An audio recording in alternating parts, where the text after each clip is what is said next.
Donc, on va aller maintenant dans la parole de Dieu, si vous voulez bien, et on va continuer et achever donc ce grand message, une Église sur terre et une au ciel. Alléluia, gloire au Seigneur. Et un jour, l'Église sur terre et l'Église au ciel seront toutes les deux réunies ensemble dans un concert, je dirais, de joie, une explosion, un feu d'artifice éternel. Amen, à la gloire de Jésus-Christ, notre Sauveur bien-aimé. Si vous voulez, on va se lever ensemble devant le Seigneur. On va relire notre passage de base de ces trois études sur donc une Église sur terre et une au ciel, dans Hébreux, chapitre 12, et nous allons lire à partir du verset 18. Alléluia. L'apôtre, l'écrivain de l'épître aux Hébreux, parle aux chrétiens et il va faire une opposition, d'un côté négatif. Il va dire, vous ne vous êtes pas approchés de ceci ou de cela. Et ensuite, un peu plus loin, il va dire, mais voilà, positivement, vous vous êtes approchés de ceci et de cela. Alors, verset 18, vous ne vous êtes pas approchés d'une montagne qu'on pouvait toucher et qui était embrasée par le feu, il parle du Sinaï, ni de la nuée, ni des ténèbres, ni de la tempête, ni du retentissement de la trompette, ni du bruit des paroles, tels que ceux qui l'entendirent demandèrent qu'il ne leur en soit adressé aucune de plus, car ils ne supportaient pas cette déclaration, si même une bête touche la montagne, elle sera lapidée. Imaginez, donc au Sinaï, le peuple est là au pied du Sinaï, et ce spectacle était si terrible que Moïse dit, je suis épouvanté et tout tremblant. Mais vous vous êtes approchés, alléluia, de quoi nous sommes-nous approchés? Mais vous vous êtes approchés de la montagne de Sion, de la cité, de la ville du Dieu vivant, la Jérusalem céleste. On s'est approché des myriades qui forment le chœur des anges. Ça veut dire la chorale céleste. On s'est approché de l'assemblée des premiers-nés inscrits dans les cieux, du juge qui est le Dieu de tous, des esprits des justes parvenus à la perfection. Donc, ça, c'est l'Église triomphante, déjà arrivée, donc, au point d'arriver là-haut dans le paradis. Et on s'est approché, évidemment, aussi de Jésus, qui est le médiateur, le seul, l'unique, il n'y a pas de médiatrice, le seul, c'est Jésus, médiateur de la nouvelle alliance. Et aussi, nous nous sommes approchés du sang de l'aspersion qui parle mieux que celui d'Abel. C'est-à-dire, on s'est approché du sang de Jésus-Christ. Seigneur, nous te bénissons et te glorifions pour ta puissante parole. Nous te demandons que ce glaive du Saint-Esprit, l'épée de l'Esprit, ne puisse jamais retourner sans avoir fait un effet dans chacun de nos cœurs. Enseigne-nous, Seigneur, comme le psalmiste le demande au psaume 25. Enseigne-nous, dirige-nous, Seigneur, conduis-nous dans ta vérité, Seigneur, et que nous puissions, Seigneur, croître, progresser et aller de l'avant, Seigneur, afin que nous ne soyons pas des ignorants, mais au contraire, que cette connaissance nous affermisse dans tes voies, dans le nom puissant du seul et unique Sauveur de la planète, Jésus-Christ de Nazareth. Amen. Et tout le peuple déclare Amen. Alléluia. On peut s'asseoir, frères et sœurs. Alléluia. Que Dieu soit glorifié. Donc, vous êtes déjà maintenant, après 2 leçons, amen, qu'il y a 2 églises qui existent, une au ciel et une sur la terre. Amen. Nos frères et sœurs qui nous ont précédés, qu'ils soient évidemment du Nouveau Testament ou de l'Ancien Testament, eh bien, tout ce beau monde sera réuni un jour dans la gloire éternelle. Évidemment, la communion est bénie entre quoi? Entre l'Église au ciel et l'Église sur la terre. Amen. C'est-à-dire que nous avons été appelés à la même espérance, à la même joie, évidemment, que nous connaissons sur cette terre. Vous savez que l'enseignement catholique romain eh bien, nous demande de prier pour les morts. Voyez, et ils nous disent que les morts prient pour nous. C'est l'enseignement, donc, de l'Église catholique romaine. Eh bien, cela fait partie, donc, de ce qu'on appelle la nécromancie, c'est-à-dire évoquer les morts, avoir un contact avec les morts, connaître l'avenir par les morts, ou avoir des renseignements, donc, au travers, donc, des morts. Tout cela est morbide. Amen. Et la parole de Dieu nous demande le contraire. Lisez avec moi dans Deutéronome, chapitre 18. Deutéronome chapitre 18, où le Seigneur parle au peuple d'Israël qui va entrer donc dans un pays païen, totalement cananéen. Et là, au verset 9, Deutéronome 18, verset 9, « Lorsque tu seras entré dans le pays que l'Éternel ton Dieu te donne, tu n'apprendras point à imiter, c'est-à-dire à faire comme, à imiter les abominations de ces nations-là, ces païens-là. » Donc, on parle ici d'abominations. Et voilà les abominations aux yeux du Seigneur. Qu'on ne trouve chez toi personne qui fasse passer son fils ou sa fille par le feu, personne qui exerce le métier, et regardez bien tous les métiers qui donc sont une abomination aux yeux de Dieu, métier de devin, d'astrologue, d'augure, de magicien, d'enchanteur, personne qui consulte ceux qui évoquent les esprits ou disent la bonne aventure, personne qui interroge les morts, qui communique avec les morts. Et regardez ce que Dieu en pense, car quiconque fait ces choses est en abomination à l'Éternel. Donc, c'est une abomination aux yeux du Seigneur, d'avoir donc ces contacts supposément avec les morts. Donc, évidemment, pour nous, pas besoin, je dirais, d'un mort priant pour nous, absolument pas. Donc, quand nous avons un souverain sacrificateur qui prie pour nous dans la gloire, jour et nuit. Amen. Jésus-Christ de Nazareth. La Bible dit dans Romains 8, 34, Christ est mort, bien plus. Il est ressuscité. Il est à la droite de Dieu et que fait-il? Il intercède pour nous. Il intercède en notre faveur. Pas besoin donc d'avoir des contacts avec les morts. Ces contacts avec les morts, en réalité, s'il y a contact, sont des contacts diaboliques, sont des contacts avec des démons qui se révèlent, qui sont des démons menteurs, et qui se cachent sous donc l'attitude, même la parole imitée de certaines personnes donc qui sont décédées. Et c'est ainsi que le diable est capable même de se, de se cacher derrière, Marie, donc un corps de femme, et d'apparaître ici et là autour de la terre en disant je suis Marie, construisez-moi une cathédrale à Lourdes, ainsi de suite, donc à la petite Soubirous et tout cela. Donc on voit évidemment donc le côté diabolique, évidemment donc de Satan. Voyez, et évidemment, donc, nous, on n'a pas besoin de tout cela, et on a un passage dans la parole de Dieu, dans le prophète Ésaïe, où on nous parle, évidemment, donc, un petit peu de cela. Regardez Ésaïe, chapitre 8, le prophète Ésaïe, chapitre 8, et le verset 19. Ésaïe 8, verset 19, si l'on vous dit, si on vous déclare, donc, si on vous annonce, consultez ceux qui évoquent les morts, et ceux qui prédisent l'avenir, qui poussent des sifflements et des soupirs. Qu'est-ce qu'on doit répondre? La Bible dit, répondez à ces gens-là. Un peuple ne consultera-t-il pas son Dieu? S'adressera-t-il aux morts en faveur des vivants? À la loi et au témoignage. Si l'on ne parle pas ainsi, donc, il n'y aura pas d'aurore pour le peuple.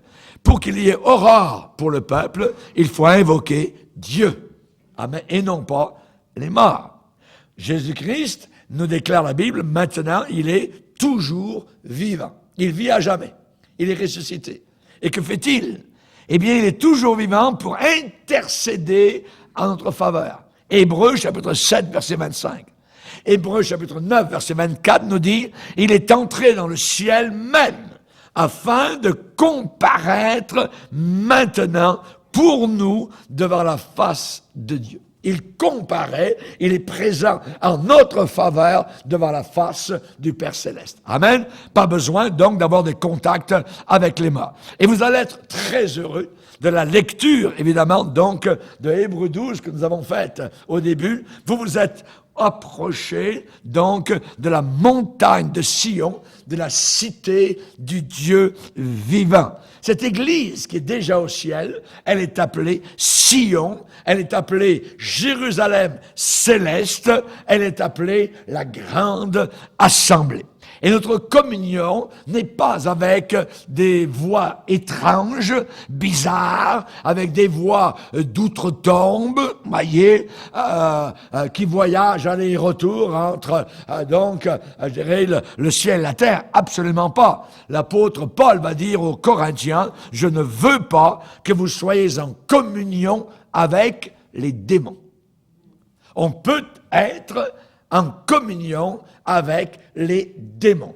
Quelqu'un qui invoque un saint, qui invoque un mort, voyez, est en communion avec les démons. Et dans l'Église catholique romaine, nous étions en communion avec les démons.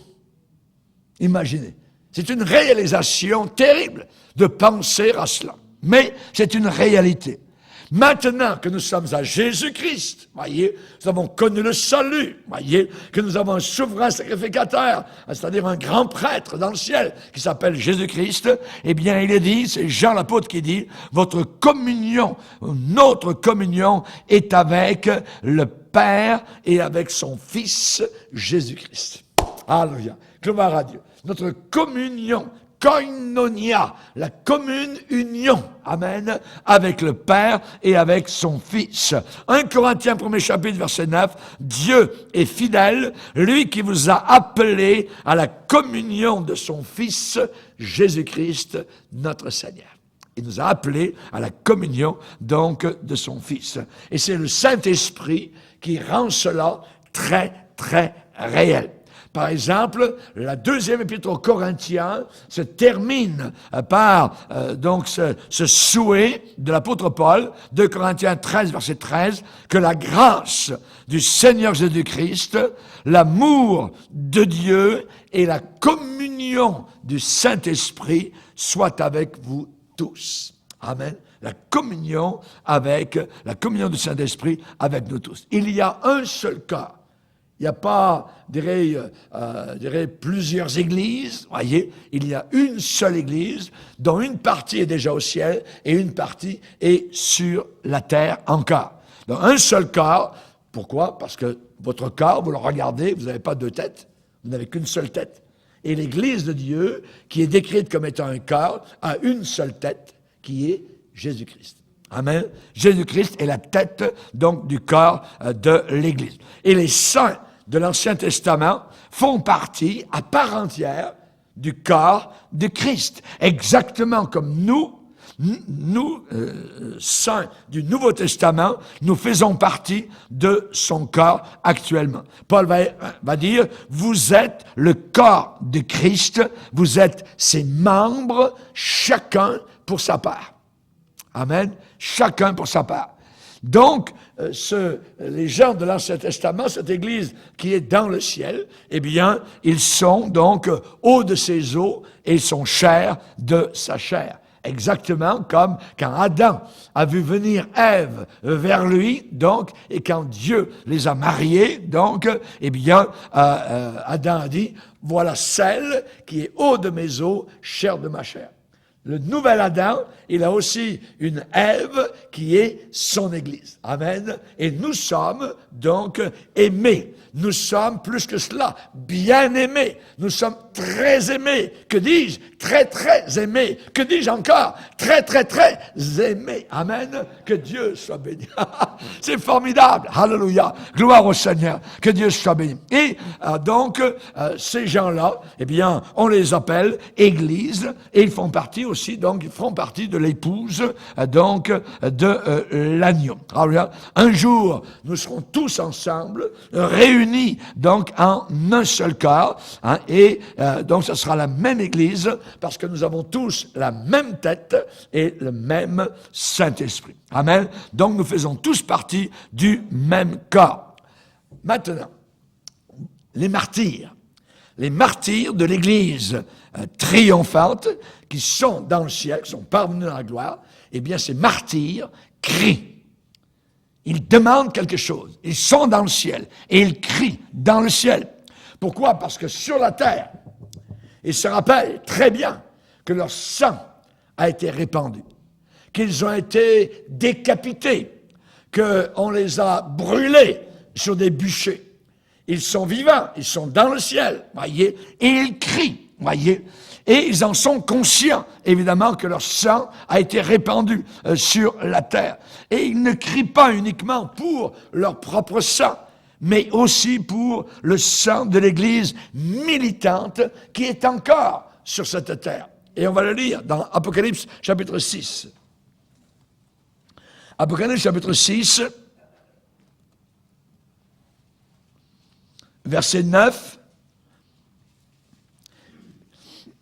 il est dit ici, quand il ouvrit le 5e sceau, je vis sous l'autel, dans la gloire, les âmes de ceux qui avaient été immolés à cause de la parole de Dieu et à cause du témoignage qu'ils avaient rendu. Ça veut dire qu'ils ont été tués sur la terre à cause de la parole du Seigneur, dans laquelle ils croyaient, ils la proclamaient, ils y croyaient, ils ne voulaient pas donc s'en détourner, et à cause du témoignage qu'ils avaient rendu.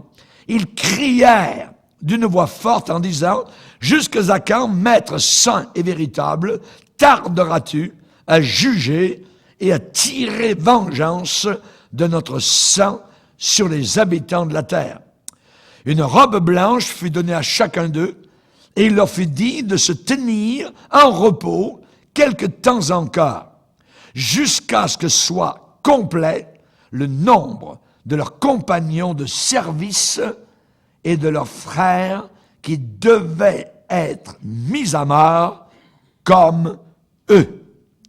Donc, les martyrs de l'Église triomphante crient dans le ciel. Leur sang a été répandu sur la terre, à travers des siècles, voyez. Et ils le savent, ils en sont conscients. Donc, évidemment, ils ne crient pas uniquement pour leur propre sang, mais aussi pour tout le sang, donc, de leurs collègues qui seront martyrisés comme eux, ici-bas sur cette terre. Et c'est Jésus qui a parlé, donc, que depuis le sang d'Abel, voyez, jusqu'à la fin, eh bien, tout le sang qui a coulé, eh bien, va être, je dirais d'une certaine manière, vengé. Voyez. Et évidemment, donc, Jésus va répondre un jour à leurs cris et il va leur donner, comme la Bible dit, une robe blanche fut donnée à chacun d'eux. Et Jésus va répondre un jour à leurs cris et va leur dire simplement, voilà votre robe blanche, restez en repos quelque temps encore, jusqu'à ce que tout ce carnage soit fini, achevé, terminé, ce sang, donc, de ces chrétiens, ces croyants, donc, sera versé sur cette terre, jusqu'à ce que tout ce carnage soit fini, tenez-vous en repos, donc, jusqu'à ce que tous les martyrs soient tués, vos frères qui sont encore sur la terre, dans l'Église militante. À cause de quoi? Deux choses. À cause de la parole de Dieu et à cause du témoignage rendu. Évidemment, ensuite, nous serons donc réunis ensemble comme un seul corps. Ce qui entraîne évidemment une communion de souffrance entre les deux églises.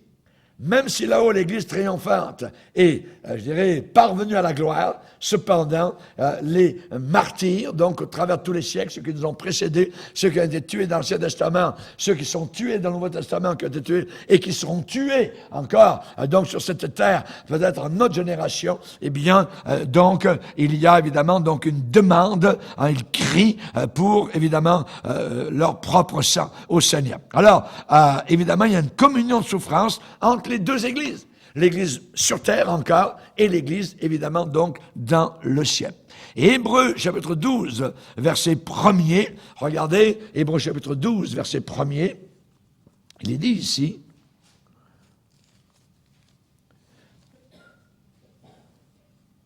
puisque juste avant, au chapitre précédent, chapitre 11, verset 37, on nous parle évidemment de ceux qui ont été livrés au tourment, ceux qui ont subi la moquerie, les chaînes, la prison, le fouet, et furent lapidés, sciés, torturés, ainsi de suite, moururent tués par l'épée, maltraités, donc persécutés, vivant dans les déserts, et tout ça. Et il est dit au chapitre 12, verset 1er, nous donc aussi, puisque nous sommes environnés d'une si grande nuée de témoins. Nous sommes environnés, actuellement, nous, Église militante sur terre, nous sommes environnés d'une si grande nuée de témoins.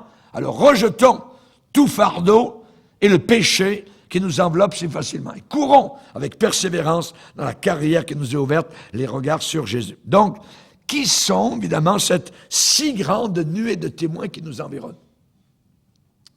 Eh bien, il y a tout d'abord les anges. Les anges nous environnent. Voyez, nous sommes environnés d'anges. Nous ne les voyons pas. Parfois, ils se révèlent. Ça veut dire que certains ont reçu à la maison, parfois, des êtres qui semblent humains, et c'était des anges. Qui ont été reçus. Vous voyez, je peux dire tout de suite à mon épouse, je ne suis pas un ange, vous voyez. Mais ça existe, c'est réalisé, la Bible en parle, vous voyez. Donc nous sommes environnés d'une si grande nuée de témoins. Tout d'abord, évidemment, les anges. Je ne sais pas combien d'anges sont ici aujourd'hui. Combien d'anges sont ici aujourd'hui, dans ce lieu, en train d'adorer avec nous. En train d'adorer avec nous. Mais je crois que si nous avons, comme a enseigné Jésus, des anges gardiens, voyez, eh bien, ils ne se tiennent pas juste tranquilles à côté de nous pendant que nous sommes en train de bénir le Seigneur, voyez, pendant que nous adorons Jésus. Dans l'Église, mais eux aussi, s'ils sont ici avec nous, voyez, eh bien, eux aussi louent, adorent, voyez, et bénissent, et ils crient, donc, leur joie avec nous au Seigneur, puisque nous sommes environnés d'une si grande nuée de témoins. Ces témoins, donc, peuvent, évidemment, les anges, les archanges, les séraphins, puisqu'ils peuvent se balader entre terre et ciel, ils se sont révélés très souvent, relisez votre Bible, autant dans l'Ancien Testament que dans le Nouveau, quand Marie et Joseph ont dû fuir Hérode, eh bien, un ange est apparu, quand Pierre et son collègue étaient en prison, la nuit, les anges sont venus, ont ouvert les portes, il y a eu, relisez, vous allez voir, évidemment, qu'il y a beaucoup d'interventions angéliques ici-bas sur cette terre. Et lorsque nous sommes réunis en assemblée, voyez, en train de chanter, de bénir le Seigneur, eh bien, je pense que les anges, évidemment, sont présents aussi, en train de glorifier le Seigneur. Rappelez-vous l'autre jour, amen, un dimanche soir, même certains dimanches matin, on pourrait quasiment toucher les pieds de Jésus au-dessus de l'assemblée, et je crois que les anges sont là aussi en train de bénir, en train de glorifier le Seigneur. Oui, les anges sont là. Et ils écoutent, même pendant que je suis en train de prêcher. Alors, ils n'ont pas le privilège de prêcher, c'est un privilège que j'ai au-dessus de eux. Amen. S'ils pouvaient prêcher l'Évangile, ce seraient eux les prédicateurs du salut. Mais le Seigneur a choisi des hommes, donc, pour prêcher la parole du Seigneur. Est-ce que vous croyez ça? Amen. Alléluia. Moi, je le crois de tout mon cœur. Nous ne les adorons pas. Loin de là. Voyez, et rappelez-vous, évidemment, on va lire le passage dans Apocalypse, chapitre 22. Apocalypse, chapitre 22, verset 8. Il est dit ici, c'est moi, Jean. Donc, Jean l'apôtre, c'est moi, Jean, le pêcheur de poissons de Galilée qui avait été appelé par le Seigneur alors qu'il était jeune. C'est moi, Jean, qui ai entendu et vu ces choses, les choses de l'Apocalypse. Et quand j'eus entendu et vu, je tombais aux pieds de l'ange qui me les montrait. Et pourquoi il tombait à ses pieds? pour l'adorer. Mais il me dit, l'ange lui dit, garde-toi de le faire. Je suis ton compagnon de service et celui de tes frères, les prophètes, et de ceux qui gardent les paroles de ce livre. Adore Dieu. Amen. Donc nous voyons, nous n'adorons pas les anges.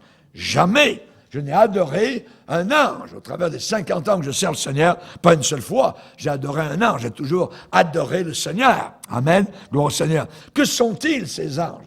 C'est simple, il y a une définition dans la Bible vis-à-vis de leur travail.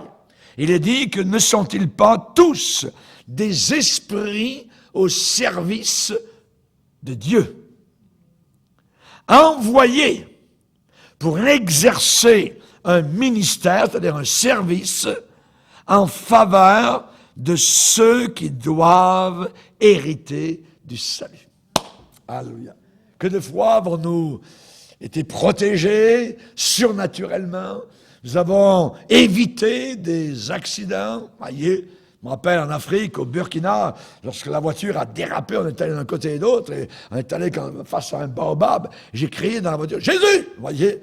Et c'est comme si on est rentré dans un caoutchouc. Vous voyez, la voiture était finie, mais il n'y avait rien du tout, personne, le conducteur, tout ça. Il a simplement fait ça, vous voyez, j'ai regardé, et il dit, il a poussé dans la porte, paf, il dit, pasteur, on sort. Vous voyez?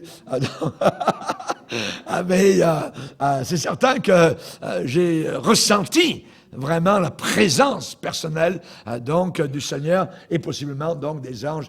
Donc, et ça, on aurait évidemment beaucoup de choses à raconter. Une fois que mon épouse, nos deux enfants étaient tout petits et on est entré directement avec ma voiture sous un camion, un autobus scolaire. Imaginez, voyez.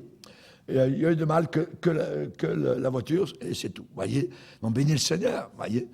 Mon épouse, un jour, elle allait donc du Nouveau-Brunswick jusqu'à chez elle, au lac Mégantic, et avec un de nos enfants, et alors qu'elle était très, très fatiguée, elle a passé sur le ditch, sur le fossé, et elle s'est retrouvée quasiment dans le champ de patates. Vous voyez, rien du tout. La voiture, HS, hors service. Mais, elle a téléphoné à ses parents et à son frère de venir la chercher. C'était pas très loin du lieu d'arrivée, mais elle était tellement fatiguée. Donc, je bénis le Seigneur. Donc, pour les protections. Amen. Les protections de Dieu. Amen. Sur les champs de mission, on pourrait vous en parler. Amen. On a eu des voleurs, on a toutes sortes de choses. On avait un chien qu'on appelait Caramel, donc en Polynésie française. Et moi, je prêchais l'Évangile, donc la nuit, je revenais très tard, tout ça, et je laissais parfois André, les enfants, donc à la maison. Et notre chien, peut-être était guidé par un ange, je ne sais pas, mais là-bas, il y a beaucoup de voleurs et tout ça. Et le chien a vraiment donc joué son rôle, amen, de gardien, tout ça. Et tout d'un coup, ils m'ont raconté quand je suis revenu, tout ça, qui était affolé, et le chien allait d'une fenêtre à une autre, tout ça, et il cherchait quelqu'un. Donc, je bénis le Seigneur, évidemment. Ça, c'est des exemples. Et vous auriez vous-même, donc, toutes sortes d'exemples, à donner. Et je dis même, parfois, avant même notre salut.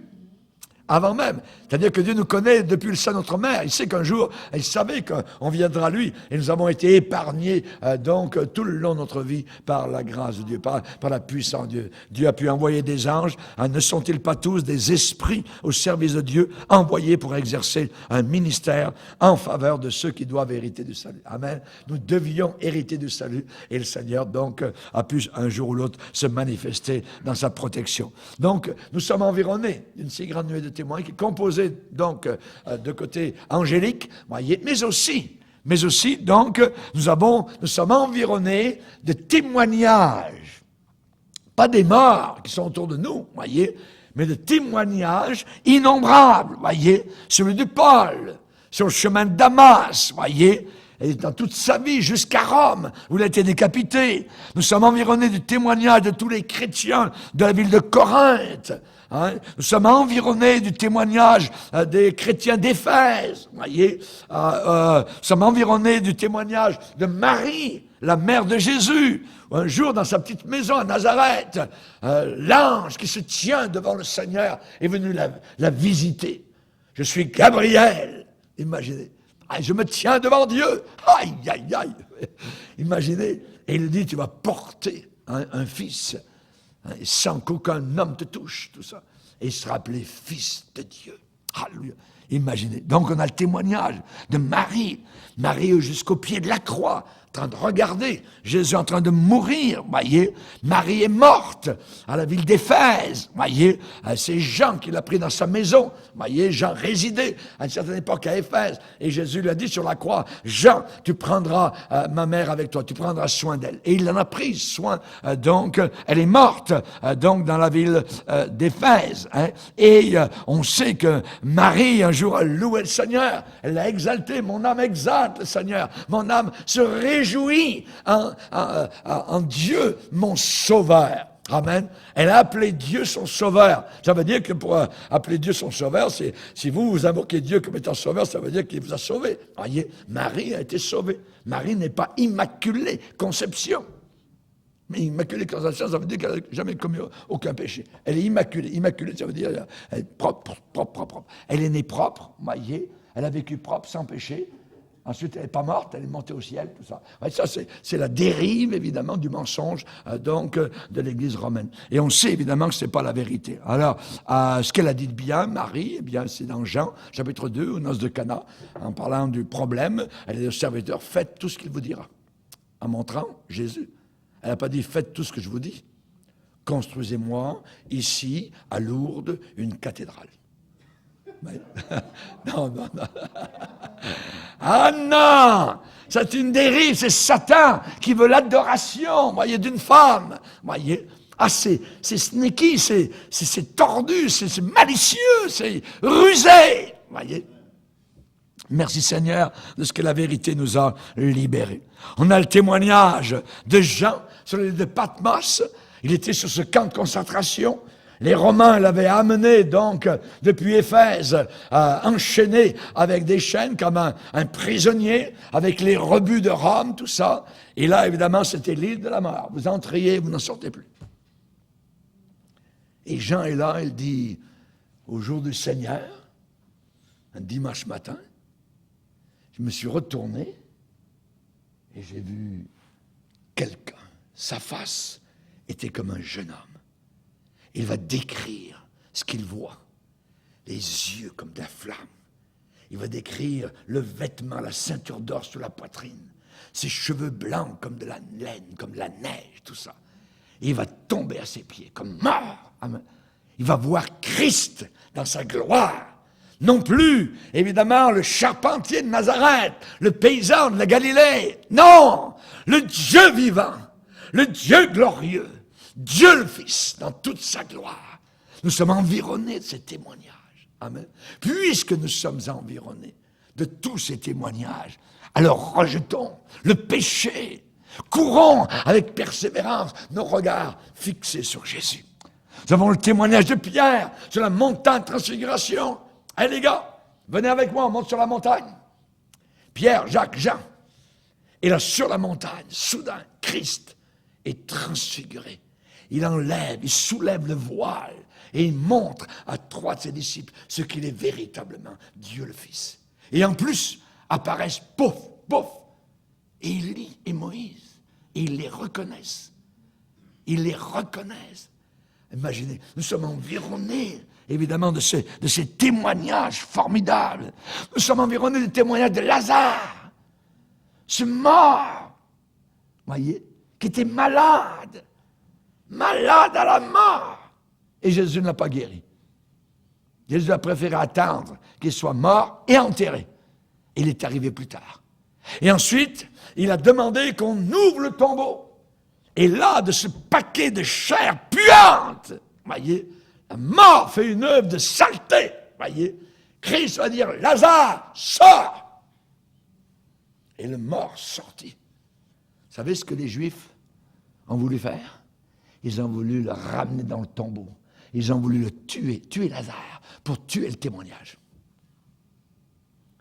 Nous sommes environnés d'une si grande nuée de témoins. Il y a un monde de l'au-delà qui nous attend, qui est formidable, qui est glorieux. Alléluia. Pensez à tous les missionnaires qui ont été martyrisés depuis 20 siècles. Depuis 20 siècles, tués, pendus, décapités, écartelés, brûlés vifs. Au début du XXe siècle, il y a eu 32 missionnaires qui ont été tués en Chine, dans une province de la Chine. Ils ont été encerclés, pris dans la cour d'une maison de village, dans une province chinoise. Il y avait une maman qui était femme, épouse de missionnaire, Madame Lovett. Son mari venait juste d'être décapité. 32 missionnaires en ligne, les uns après les autres, prêts à être décapités. Et les Chinois tuaient premièrement les hommes et ensuite les femmes et les enfants. Et Madame Lovett, femme de missionnaire, a demandé la permission de tenir son petit garçon par la main pendant leur exécution. Les deux, la maman et le petit garçon, ont été placés sur le bloc alors qu'elle tenait la petite main fragile de son enfant. Les deux se sont agenouillés, leurs deux têtes penchées, appuyées sur le bloc, sur le billot, pof, pof, décapités. À ce moment-là aussi, il y avait une jeune fille qui était missionnaire, non mariée, célibataire, Milgood Clark. C'était l'une des dernières personnes en ligne. Et elle venait juste d'écrire une lettre à sa mère. Elle l'avait envoyée au pays, chez elle. « Maman, je désire tellement vivre une vie totalement abandonnée et livrée à Jésus. Parmi ce peuple chinois, je veux entrer dans la communion de ses souffrances juste pour les hommes, exactement comme mon Sauveur Jésus s'est donné jusqu'à la mort de la croix. » C'est la lettre qu'elle venait juste de l'écrire. Sa tête a été mise, elle aussi, sur le bloc, sur le billot. Elle a été exécutée par décapitation. Elle aussi se trouve là-haut, dans la gloire, parmi ce grand nuage de témoins. Cette si grande nuée de témoins. Pensez aujourd'hui même, à ceux qui sont aux Indes, à ceux qui sont au Soudan, au Nigeria, au Pakistan, en Égypte, en Afghanistan, en Russie, communiste, du temps de la Russie communiste. C'est terrible. Des milliers de chrétiens ont été tués, torturés. Quand vous êtes découragé, quand l'Église sur terre militante semble être vaincue, en voyant la montée des homosexuels, la montée des lesbiennes, des athées, des moqueurs de Dieu, qui paradent leurs péchés, les LGBT et tout cela, voyez, c'est à ce moment-là, maintenant que la réalité, la vérité monte en force dans notre cœur, se lève avec puissance. L'Église est composée, la véritable aujourd'hui, d'un reste saint qui marche dans l'obéissance. C'est vrai, parfois, notre cœur peut se décourager. Ça peut arriver, voyez, qu'on est un peu découragé, on est abattu, on est un peu à terre, déprimé, parce que vous dites, oh Seigneur, il y a tellement aujourd'hui de rétrogrades, il y a tellement de Démas, il y a tellement de Judas, il y a tellement de personnes qui lâchent, tellement de personnes qui abandonnent, qui se trahissent, des chrétiens qui reculent, qui sont pris littéralement dans l'engrenage de ce monde pervers, dans le siphon de ce siècle, dans la mondanité. Seigneur, il y a tellement de faux prophètes, de loups déguisés en brebis. Ils ne pensent qu'aux choses de la terre. Si vous pensez que l'Église actuelle est un peu faible, si vous pensez que l'Église actuelle a perdu de la puissance, de l'autorité, souvenez-vous qu'il existe une Église victorieuse, triomphante, dans la gloire. Amen. En ce moment même, Satan ne peut plus les toucher. Ah, terminé. Voyez, il ne peut plus rien faire, le diable, ni aucun démon. Il y a une église là-haut victorieuse, une église glorifiée, qui est très forte, qui est puissante. Ôtez vos yeux de ce qui se passe sur cette terre. Ôtez vos yeux. Cherchez, nous dit la Bible, les choses d'en haut. Ne vous attachez pas aux choses de la terre. Paul va dire, affectionnez-vous aux choses d'en haut. Placez votre amour, votre affection sur les choses d'en haut. Ayez une attitude de nouvelle Jérusalem. Ayez une attitude, je dirais, une pensée d'étrangers et de voyageurs. Nous ne faisons que traverser ici-bas la foire aux vanités. Ayez un regard sur la nouvelle Jérusalem.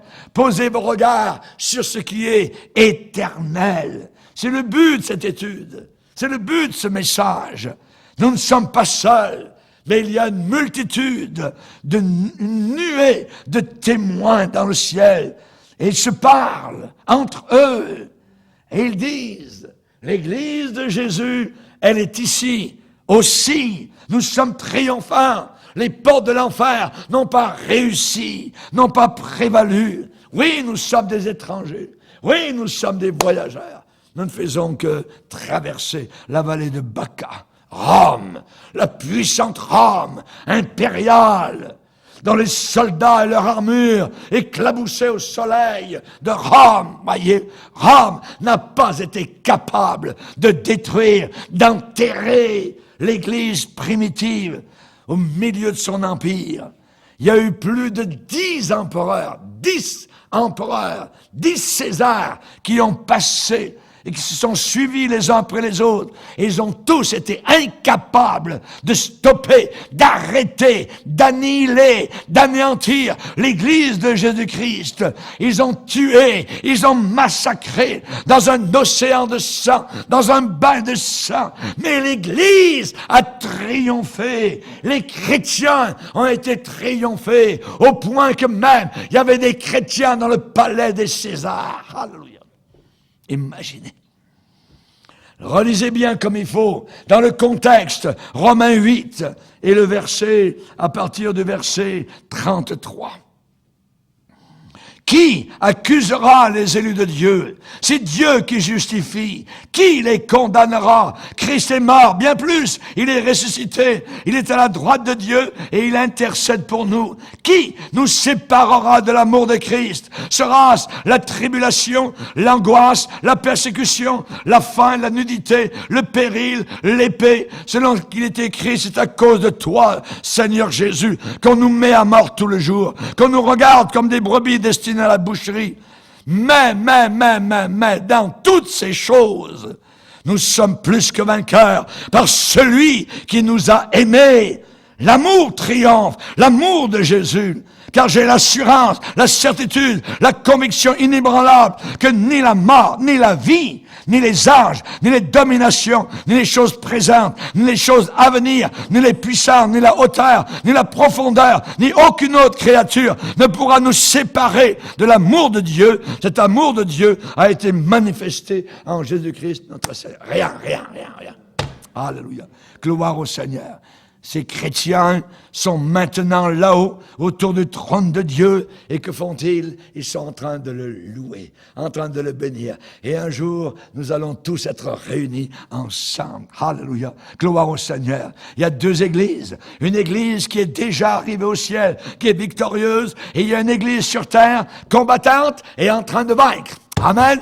Alléluia. Gloire à Dieu. À celui qui vaincra, je donnerai à manger de l'arbre de la vie qui est dans le paradis. À celui qui vaincra n'aura pas à subir, à souffrir la deuxième mort qui est l'enfer.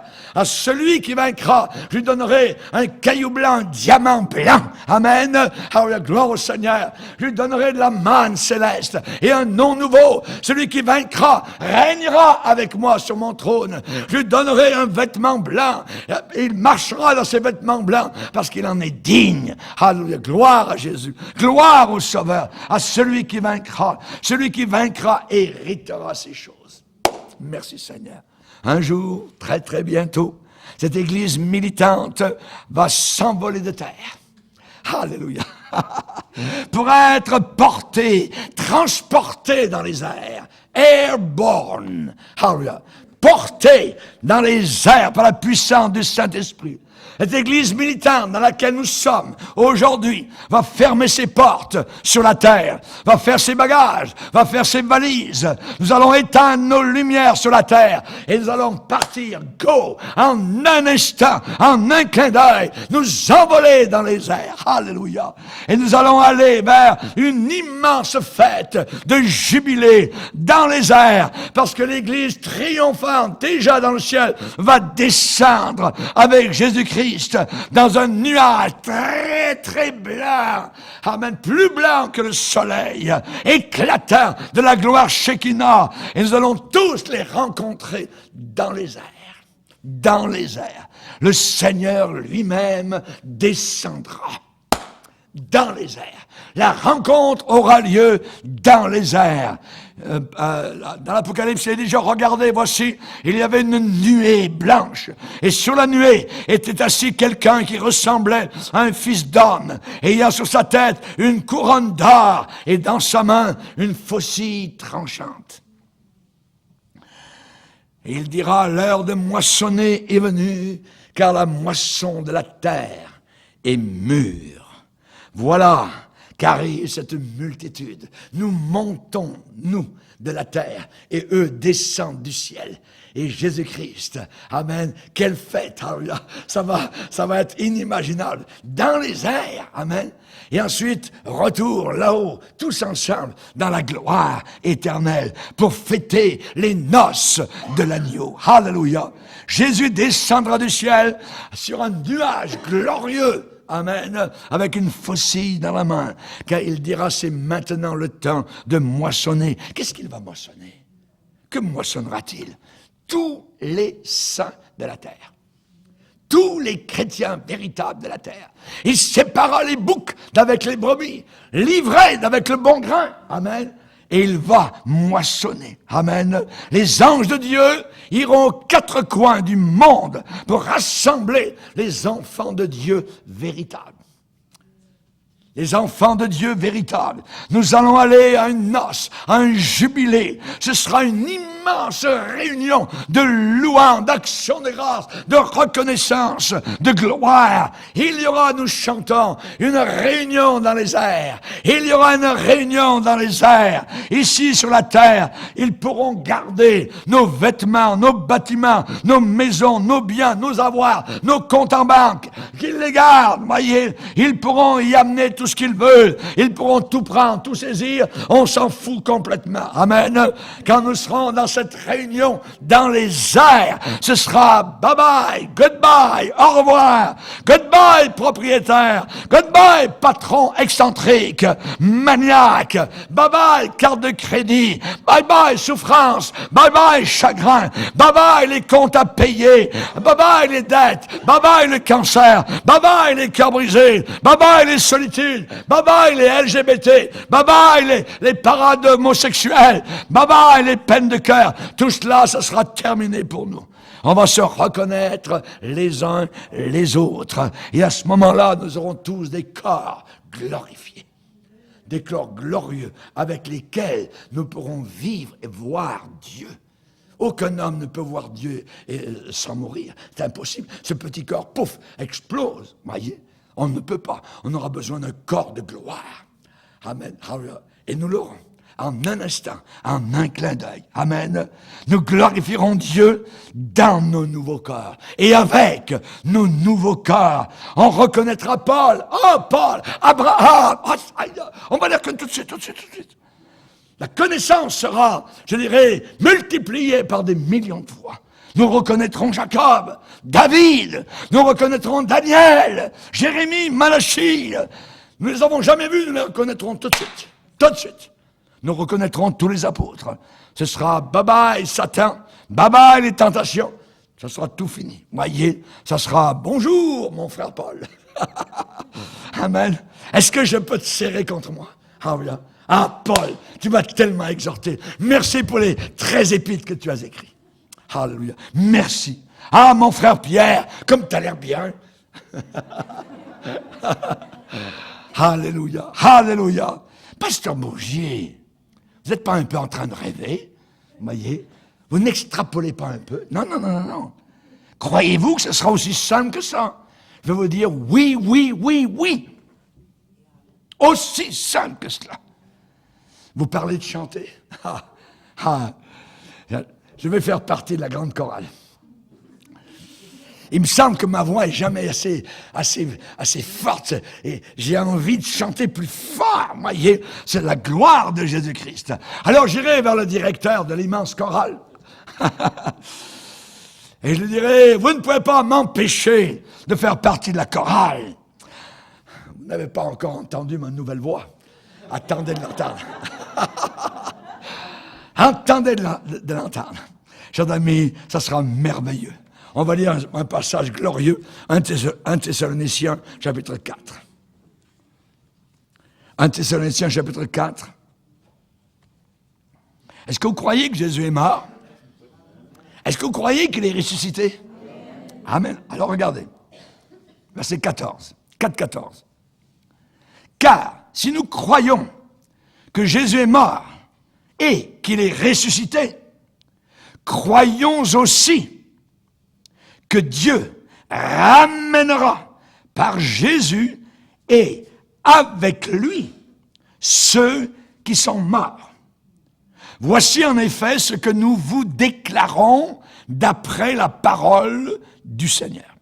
Nous les vivants, restés ici-bas sur terre, pour l'avènement du Seigneur, nous ne devancerons pas ceux qui sont morts. Verset 16. Car le Seigneur lui-même, ça veut dire le Seigneur en personne, le Seigneur lui-même a un signal donné à la voix d'un archange, un super ange, et au son de la trompette de Dieu, descendra du ciel. Et les morts en Christ ressusciteront premièrement. Il y a un ordre de résurrection. Ensuite, nous les vivants, nous qui sommes vivants actuellement comme chrétiens sur la terre, qui serons restés, nous serons tous ensemble, harpazo en grec, enlevés avec eux sur des nuages, à la rencontre du Seigneur dans les airs. Et ainsi, et de cette façon, de cette manière, nous serons toujours avec le Seigneur. Faites-vous peur, donc les uns les autres, par ces paroles. Non.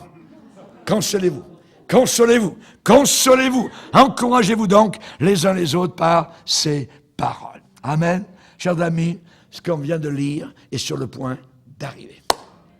Get ready. Amen. Hallelujah. Prépare-toi. Bientôt, très bientôt, notre Seigneur, amen, qui est notre souverain sacrificateur, va ôter sa robe de souverain sacrificateur. Il va revêtir toute son armure étincelante. Il va revenir sur un nuage blanc. Ça ne sera plus comme la mangeoire de Bethléem. Il va chevaucher un étalon fougueux et blanc. Ça, c'est pas le petit âne de Jérusalem sur lequel il est monté quand il est entré et que les gens ont dit Hosanna. Il aura derrière lui une multitude de chevaux blancs avec les sangs revêtus de vêtements blancs, éclatants et purs. Amen. Dans quel but? Pour venir chercher sa bien-aimée. Pour venir chercher son église terrestre, son église militante, son église combattante. Oui, il va y avoir une rencontre, une réunion, un rassemblement, une assemblée immense. Où ça? Dans quelle aréna? Dans les airs. Dans les airs. Dans les airs. Regardez bien les airs. Amen. Ça va se passer à la hauteur des nuages. Ça va se passer au-dessus de la terre. Alléluia. Harpazo, enlevé. Harpazo, ça veut dire enlevé avec force, avec puissance, par le Saint-Esprit. Si Dieu est capable de maintenir des tonnes d'eau dans les airs, des nuages remplis de pluie, voyez, il est capable de nous enlever, tchouk, et de nous changer en un instant, en un clin d'œil. En un clin d'œil, la Bible déclare. Merci Seigneur. Amen. As-tu ton billet de passage? As-tu ton billet de transport? Ton ticket? Ton titre de voyage en première classe? En première classe. Amen. Alléluia. Gloire au Seigneur. Merci Seigneur pour le sang de Jésus. Le sang de Jésus. Le sang précieux de Jésus. Nous sommes rachetés, sauvés par ce sang.